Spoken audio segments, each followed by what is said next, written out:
Ah, NXT avec. Entre ici, Jean Moulin. C'est un vieux pays.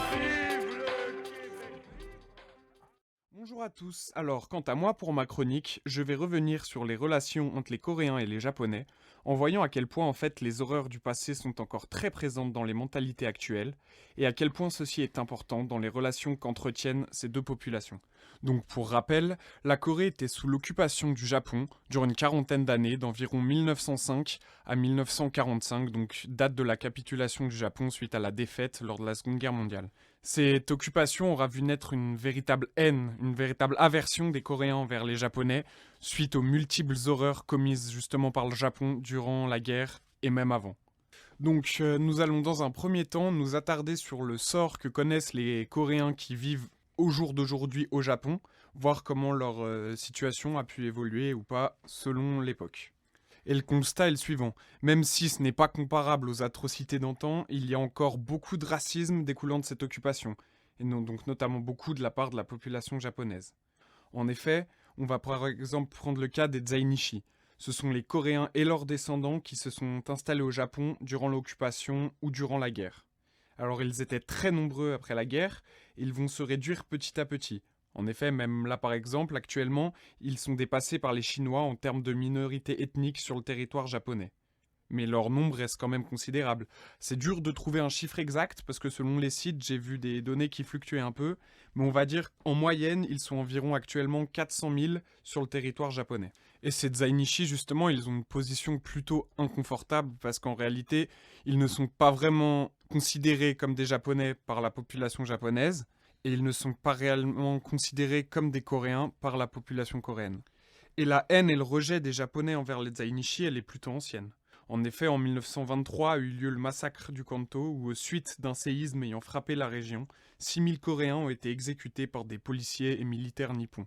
Et cette idéologie anti-Zainichi, en fait, elle est actuellement encore présente, même si, dans une moindre mesure, c'est beaucoup moins violent qu'à l'époque. Mais on a par exemple le Zaito Kukai, qui est un groupe ultranationaliste japonais, qui, eux, luttent vraiment contre les Zainichi, en faisant par exemple du révisionnisme historique, en reniant le viol des femmes asiatiques étrangères durant la guerre et durant l'occupation par le Japon.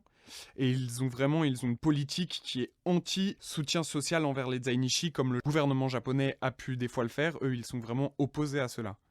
Ce groupe, il a été créé par Makoto Takata, connu sous le nom de Sakurai Makoto, qui est de base, lui, est un cyberactiviste, donc il opère principalement sur les réseaux sociaux ou sur des blogs, mais il a aussi mené des actions dans la vraie vie, en assaillant par exemple des quartiers coréens à Tokyo, en faisant des véritables manifestations là-bas, ou encore par exemple des combats mais qui semblent totalement stupides et irréels, comme par exemple ils ont manifesté devant les locaux de TV Fuji, qui est une télé japonaise, parce que selon eux cette chaîne diffusait trop de séries coréennes, nommées des dramas coréens.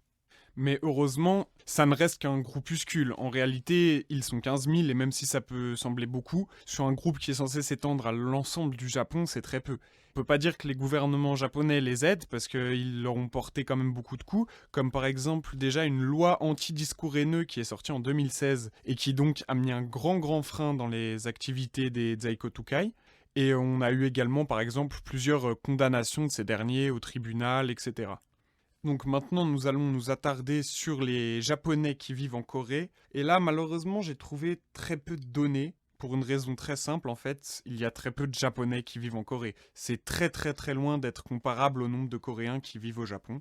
Et donc, je n'ai pas trouvé de données comparables à, par exemple, des groupes politiques semblables aux Zaikotukai ou quoi que ce soit de similaire.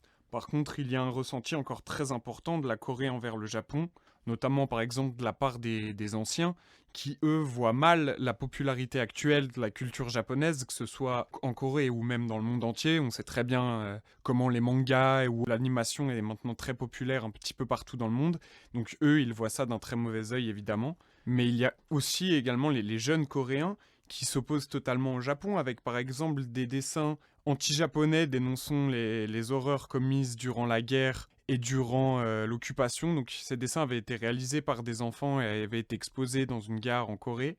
Et avec également, moi, quelque chose qui m'a vraiment surpris, un sondage avait été réalisé, en fait, où on demandait à justement des enfants, des jeunes Coréens, si, selon eux, il était légitime que des Japonais vivent en Corée. Et en réalité, les réponses étaient de 34% justement de jeunes Coréens qui disaient que non, c'était pas légitime que des Japonais vivent en Corée. Et c'est beaucoup plus que dans d'autres pays où, par exemple, en Chine, on avait fait la même chose. La Chine avait aussi été sous l'occupation japonaise et où le taux de réponse était d'environ 8%. Donc, on peut vraiment dire qu'en Corée, il y a une haine inédite et encore omniprésente envers le Japon. Donc voilà, pour conclure, on peut voir que la haine demeure encore aujourd'hui et des deux côtés, même si elle est plus présente en Corée, étant donné qu'au Japon, les anti-coréens ne sont en réalité que très peu nombreux, malgré leur virulence. Voilà, merci à tous de m'avoir écouté.